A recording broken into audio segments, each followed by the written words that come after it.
Senhor Jesus Cristo, meus irmãos. Estou aqui hoje para gravar mais um vídeo para vocês, falando sobre a palavra do Senhor. E bom, hoje Deus colocou em meu coração uma palavra que é bem conhecida, que está em Lucas, no seu capítulo 1, no seu versículo 37, que diz bem assim: porque para Deus nada é impossível. Bom, parece uma palavra simples, mas simplesmente aqui é quando, no caso, o anjo Gabriel, ele vem a Maria, que aqui conta como foi isso, que o anjo Gabriel foi a uma cidade da Galiléia, e bom, que era Nazaré, no caso, onde Jesus nasceu. Na verdade, Jesus nasceu não em Nazaré, mas em... esqueci o nome da cidade, mas enfim. Bom, aqui nessa palavra está falando acerca do nascimento de Jesus. Como é que Jesus veio, desceu do céu à terra. E simplesmente, aqui, o anjo Gabriel está falando com Maria e ele fala que ela foi agraciada por Deus e Deus achou graça aos olhos dela. Ou seja, Deus agraciou Maria com o nascimento de Jesus nela, porque ela era uma virgem. Ou seja, naquele tempo mulheres virgens não podiam ter filho. Ou seja, nesse momento, simplesmente Deus ele faz o impossível. Como é que o anjo Gabriel ele contou que a prima dela, que no caso é Isabel, teve um filho e ela já era de idade, ela já era idosa e era estéril. Porém, como tem um relato antes que fala acerca de Zacarias, que Zacarias ele duvidou, aí por isso que ele ficou mudo, ele duvidou do anjo. E então o anjo foi lá e disse que ele ficaria mudo até o nascimento de João Batista. E por isso que ele ficou mudo.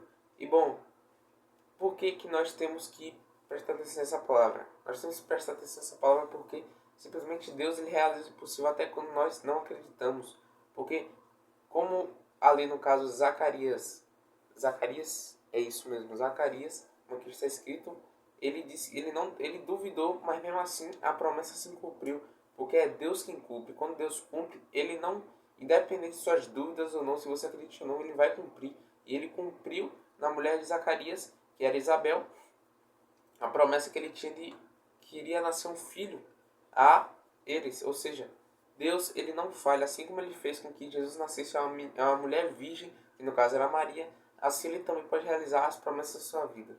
E nós pensamos às vezes, nossa, mas Deus parece que nem está me ouvindo, Deus parece que simplesmente nem vai cumprir isso, porque parece que nada de bom acontece, tudo está dando errado e minha vida está sendo totalmente destruída. Mas pelo contrário, quando vem muita coisa ruim, é porque tem muita coisa boa chegando também.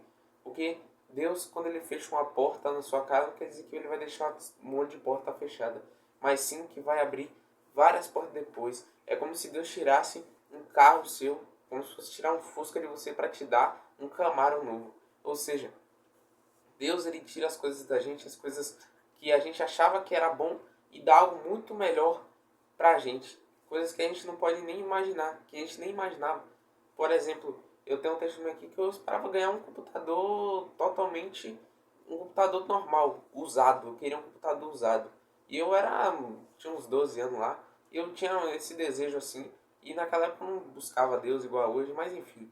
Bom, eu queria um computador usado só para jogar meus jogos e ficar me divertindo. Porém, Deus, apesar de eu não buscar ele ainda, ele mesmo assim olhou para uma criança e deu algo que ela nem imaginaria ter sonhado. Me deu um computador novo. Ou seja, Deus, ele nos dá coisas que a gente nem imagina. Eu não esperava esse computador. Assim somos nós na nossa vida. A gente pede uma coisa totalmente na humildade a Deus. Eu quero isso, eu quero só para usar mesmo, só para tua glória, que às vezes nós, pessoas sinceras, nós queremos muito fazer, colaborar para a obra de Deus e pedimos algo humildemente. Como, por exemplo, Senhor, eu quero muito pregar nas ruas, então providencia um irmão para mim, não sei, providenciar para mim um microfone para todo mundo ouvir alguma coisa. E quando Deus não responde, a gente pensa, nossa, Deus não quer que eu propague a palavra dele, Deus não quer que eu faça isso para ele. Mas pelo contrário, ele está preparando algo muito maior para você. Ele está preparando um palco, algo muito maior, preparando coisas que você não pode nem imaginar. Ou seja, Deus ele sempre surpreende a nós com coisas maravilhosas. Maria não pensava que ela simplesmente conceberia o próprio Messias, o tão esperado, o Messias, o mestre de Israel, queria salvar Israel, mas o povo pensava que era um líder militar, mas enfim. Ela não pensava nisso, ela não, não, Deus vai me agraciar com isso. Não, ela nem pensava nisso. Ela simplesmente estava seguindo a vida dela ali normalmente e simplesmente veio o anjo Gabriel falar com ela. Do nada mesmo. Ou seja, as promessas de Deus, elas vêm do nada, elas se cumprem do nada, quando a gente menos espera. Naquele momento que a gente está só seguindo a rotina em paz, seguindo a rotina, fazendo as coisas, até que então vem Deus intervenhar e simplesmente fala, ó, hoje eu vou cumprir aquela promessa que eu prometi a você, hoje eu vou cumprir a promessa que eu mesmo estou fazendo hoje para você. Ou seja, Deus, porque, como aqui falou o versículo, porque para Deus nada é impossível. E por que Deus colocou essa palavra no meu coração? Para mostrar a qualquer um que esteja triste, abalado, oprimido, depressivo, não sei onde você está, que nada é impossível para Deus, por mais que a promessa pareça que está demorando, não está demorando. É o tempo necessário para que você fique maduro para receber essa promessa. Porque, como por exemplo, como é que Deus vai chegar assim? Vamos usar um exemplo: um pai e um filho. O filho tem 5 anos. Aí o filho diz pro pai: pai, eu quero dirigir o seu carro. Só que o pai não deixa. Mas o pai não deixa porque ele é mau. Ah, não vou deixar porque você não merece. Não, é porque é uma criança de 5 anos. A criança de 5 anos não vai saber dirigir. Ou seja, não consegue nem ver o vidro lá. Como é que ela vai conseguir dirigir? Ou seja, nós temos que crescer, amadurecer, para que nós, quando chegar o tempo certo, nós podemos dirigir esse carro que é o tempo de bênçãos, o tempo de maravilhas.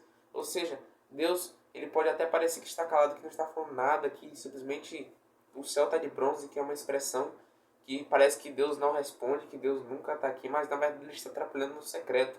Ele está trabalhando no seu caráter, está trabalhando na sua vida, está trabalhando tudo em você. E bom, como é que nós podemos passar esse período esperando a Deus pelas bênçãos, simplesmente crendo nele, clamando e rogando? Claro, nós temos que viver em santidade, mas não é necessário que você viva com medo. Não viva com medo de pecar, meu Deus.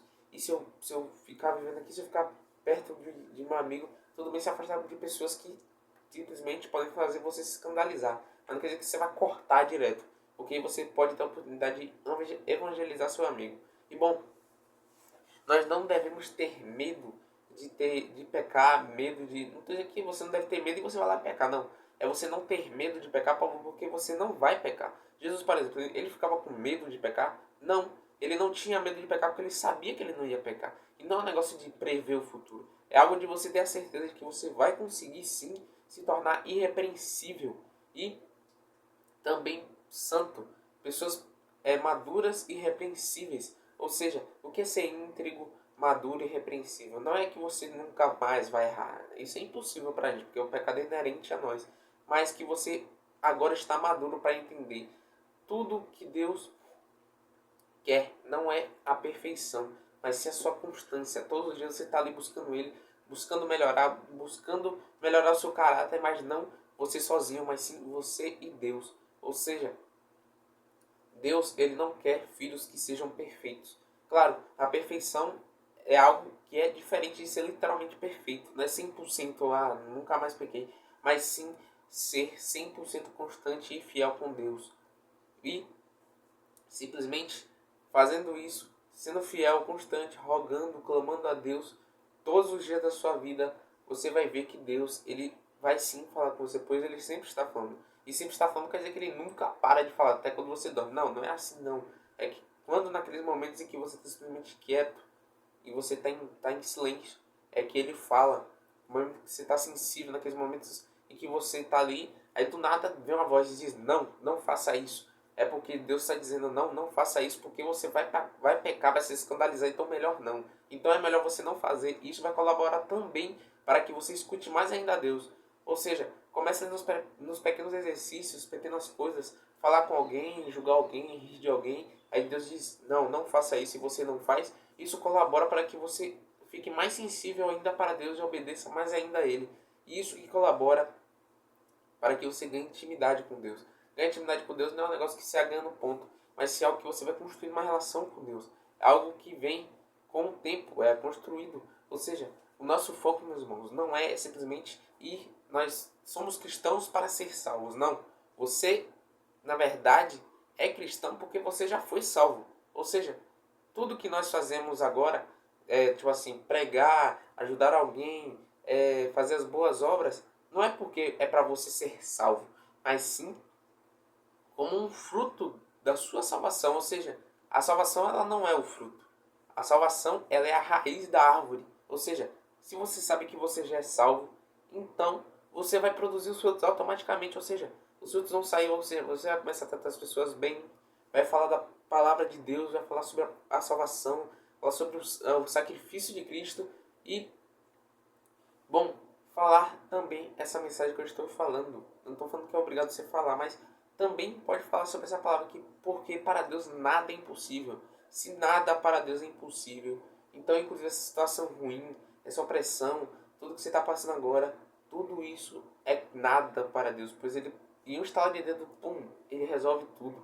Ele não precisa nem falar nada, ele simplesmente resolve só por ele querer, porque ele é poderoso o suficiente, grande o suficiente, onipotente o suficiente, ele dono de toda a glória e também que já fez todas as obras suficientes lá na cruz e também onipotente o suficiente e onisciente e onipresente o suficiente para resolver todos os seus problemas. Se o seu problema é, sei lá, escutar o Espírito Santo, não se preocupe, fique um momento em silêncio, pare um minuto do seu dia, 5 minutinhos pelo menos, fique em silêncio, que ele vai falar com você, é só você se calar, que ele vai falar simplesmente com você.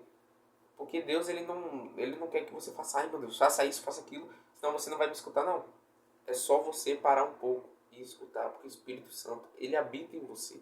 Se você crê que Jesus Cristo foi ressuscitado dos mortos por Deus e crê que Jesus Cristo é seu único Salvador e Redentor, você está salvo.